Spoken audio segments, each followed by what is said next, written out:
Fiona Baird's soul has always been most content out bush, whether it be the dusty Northern Territory tracks or highlands across the Tasman. When I was younger, I wanted to be New Zealand's first female stock agent. I used to stand out at the washing line because we were on a big station and talk to myself as if I was a stock agent. All the same, landing smack bang in the Northern Territory's repressive climate and wild cattle was an eye-opener. I didn't have much to do with the cattle when I was younger. I was more involved with the tailing of the sheep. Dad did the cattle work. They were away mustering a lot at the high country.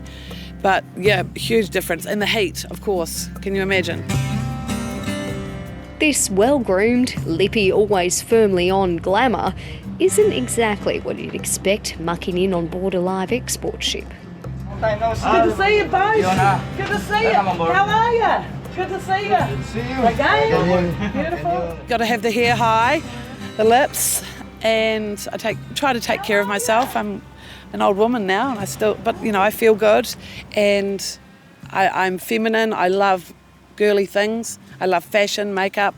That's my background. So why not roll into the cattle ships with that, So good to see you, mate. How are you? For the past decade, life aboard a ship has been a constant. I've just kept it real for me, and I thought, well, if I'm going to be good at this, everyone will get right behind me, and if I'm no good, I'm sure I won't last very long. So here I am, still 13 years later. She's sailed extensively throughout Asia, a few days, even weeks at a time. During COVID, she was on board for up to 54 days on back-to-back voyages. This is where everybody eats. Often we'll get together and have a bit of singing, a bit of karaoke. This is just where the mess hall, we call it mess room, and make your coffee here, eat your dinner. I had no idea that this sort of really existed.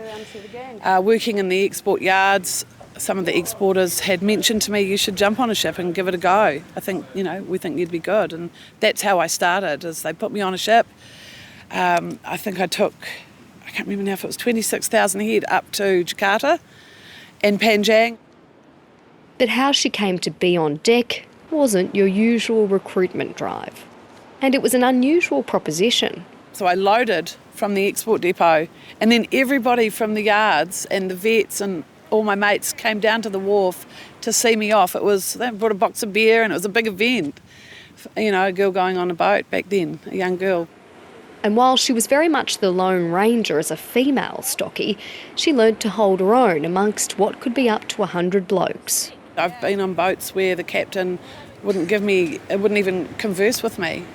And I've ended up having to really run my own show. And it's hard when the captain's not on your side. That was back in the early days. And by the end of that voyage, I was cutting his hair and we were talking about each other's lives and we bonded. And he said to me, I'm so sorry, I've just never had a woman tell us what to do. So that was something I had to deal with and navigate in the early days, yeah. We'll run through a few bits and pieces. Thank you. Okay. So what do we got here, Chief? Perfect.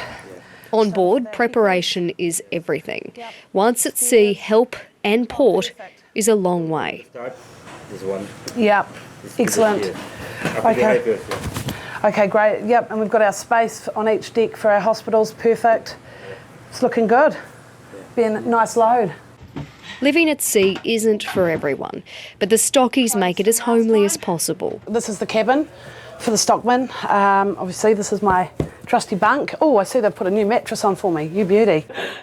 She says what will always determine a good or at least enjoyable voyage is the people. Cookie Monster!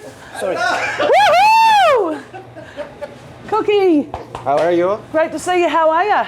I'm good. I'm still working. Doing your thing. I brought you some goodies. We've got some cake mixes. Chockies? Oh, yeah. They've become tight-knit and apt at finding ways to make the time pass. Many of the predominantly Filipino workers can spend up to half a year at sea, but it's considered a lucrative job. They're people that could have gone under the radar, or they've been given an opportunity that they might not ordinarily have had with live export. So we're providing jobs not within Australia, but throughout the world. A lot of the guys that I sail with, they're putting 10 kids through school. They're supporting 15 people back home. On board this ship are 2,700 cattle sailing to Jakarta in Indonesia, which takes them about 6 days. The well-being of every animal is entirely in her care. So I've always walked onto the ship as if the animals are my own. The welfare side of things is very important, not just for myself, the importer or the exporter, but also for the producer that sold us the animals to take into the importing markets. I need them to know that their cattle are safe and well looked after also. Her day-to-day varies from vet-style work to more traditional stock skills. The guys feed the cattle, water, and I check all the animals one by one, and it's very methodical. And then every day's different. You know, I could have a really easy day, or I could have a day where I'm going to have to pull out a few cattle, spread them. A few cattle might need a bit of chaff, a bit of TLC. But yeah, every day's very different. But it's a managerial role, basically. You're managing the ship. Yeah.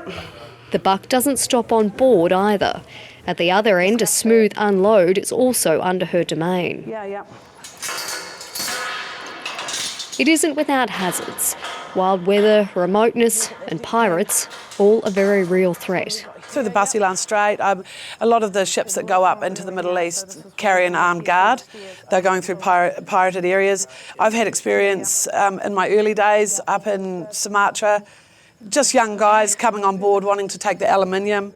But her greatest fear is far simpler.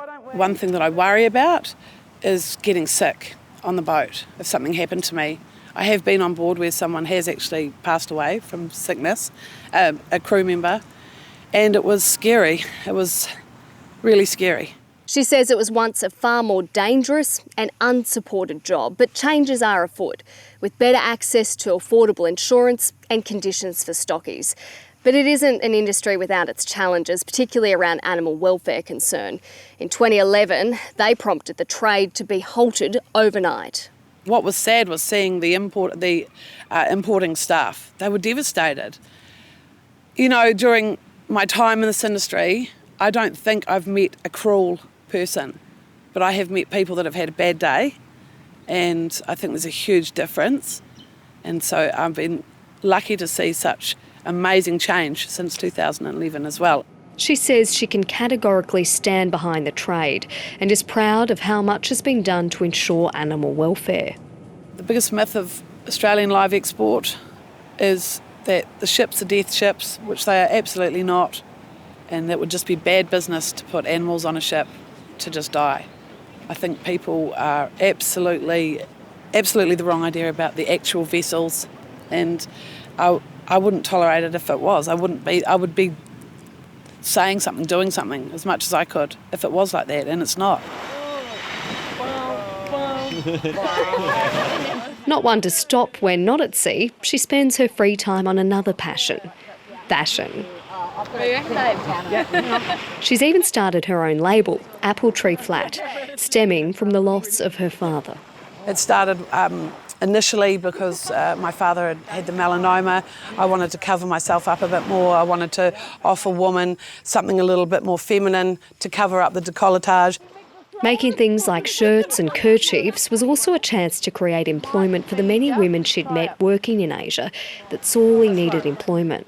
I started Apple Tree Flat 4 years ago. I spent a lot of time working in market, setting up facilities, training local team members in the facilities, and while I was over there I met a lot of young women that have been doing it a bit tough.